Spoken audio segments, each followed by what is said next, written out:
जी नमस्कार, आप देख रहे हैं N7 न्यूज़ चैनल। इस वक्त मैं जन अधिकार पार्टी के प्रदेश प्रवक्ता डॉक्टर बबन जी के यहाँ बातचीत कर रहे हैं। आइए जानते हैं कि अभी राज्य में 2 जगह उपचुनाव होने जा रहा है, कुशेश्वर स्थान एवं तारापुर। इस विषय पर आपकी पार्टी की क्या रणनीति है?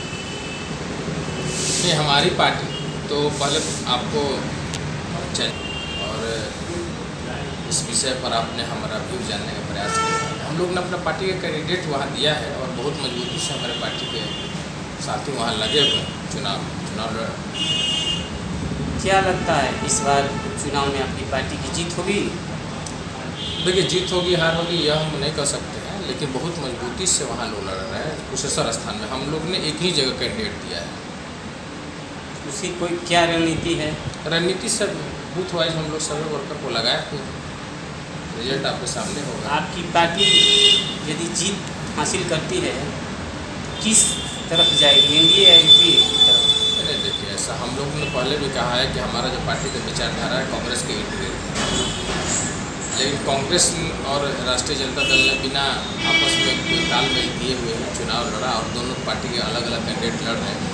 ऐसी परिस्थिति में पार्टी के सामने एक सबसे बड़ा ये था कि कैंडिडेट दिया जाए या नहीं दिया जाए। अंत में यह निर्णय हुआ कि नहीं, चूँकि दोनों पार्टियां अलग अलग लड़ रही हैं और सारे पार्टियों ने अपना कैंडिडेट दिया है, तो जन अधिकार पार्टी भी एक बिहार का विकल्प है।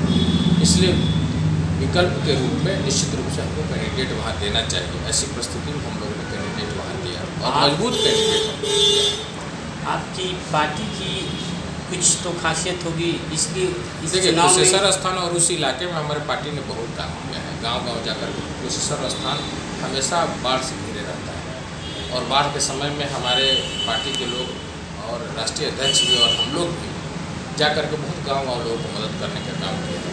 और वहाँ के मैं व्यक्तिगत कुशेश्वर स्थान के बारे में अगर बात करूँ, वहाँ के लोगों के लिए जन अधिकार पार्टी एक आशा की किरण है। इस आशा के साथ पार्टी चुनाव निश्चित रूप से लोगों का वहाँ दबाव था और लोगों का यह मांग था कि जन अधिकार पार्टी अपना कैंडिडेट दे, क्योंकि हमेशा हम लोग पिछले 5 सालों से वहाँ बाढ़ में काम करते आ रहे हैं। बब्बन जी, आपसे एक और बात जानना चाहेंगे कि इस समय हमारे बिहार में बेरोजगारी की एक आलम आडंबर खड़ी है, इसको आप कुछ देखिए, बेरोजगारी पूरे बिहार में नहीं पूरे देश की एक सबसे बड़ी समस्या है।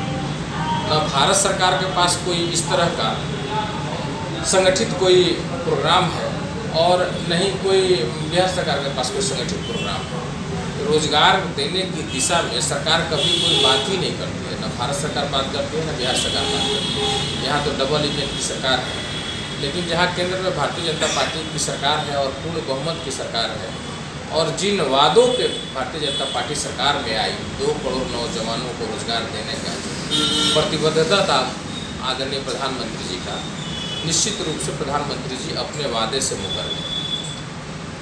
पहले बीते समय में छात्र एक यूनियन हुआ करता था, आखिर क्या कारण है कि यूनियन टूट गया या फिर कुछ और? आखिर छात्र आंदोलन क्यों नहीं हो पा रहा है, शिथिल क्यों?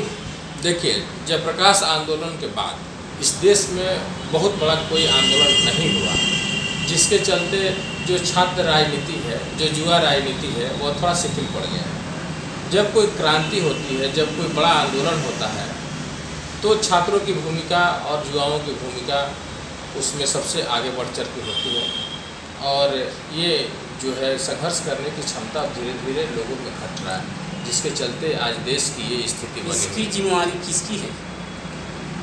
निश्चित रूप से छात्र समसामयिक विषयों पर संघर्ष के इसका कुछ तो पॉइंट होगा ना सर।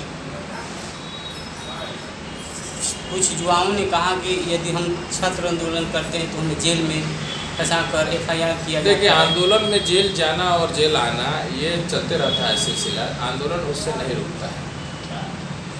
जब कोई आंदोलन होता है और संघर्ष की जो अंतिम कड़ी है वही है जेल भरो अभियान। युवा इससे डरते हैं ना? नहीं, क्यों डरते हैं युवा?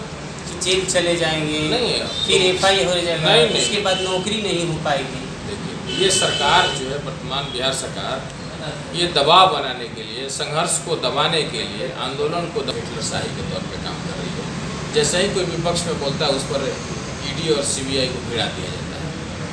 संवैधानिक संस्थाओं का दुरुपयोग पिछले 5 वर्षों में बहुत ज़्यादा हुआ है। से विजयदशमी के उपलक्ष्य में 2 शब्द जनता के लिए। आपके चैनल के माध्यम से दशहरा, दीपावली, छठ और जो महान हमारा पर्व है, ढेर सारी शुभकामनाएं और लोगों में समृद्धि आए और एक नया बिहार, एक नया देश बने। धन्यवाद। सर डॉक्टर बबन यादव, प्रदेश प्रवक्ता, जन अधिकार पार्टी बिहार।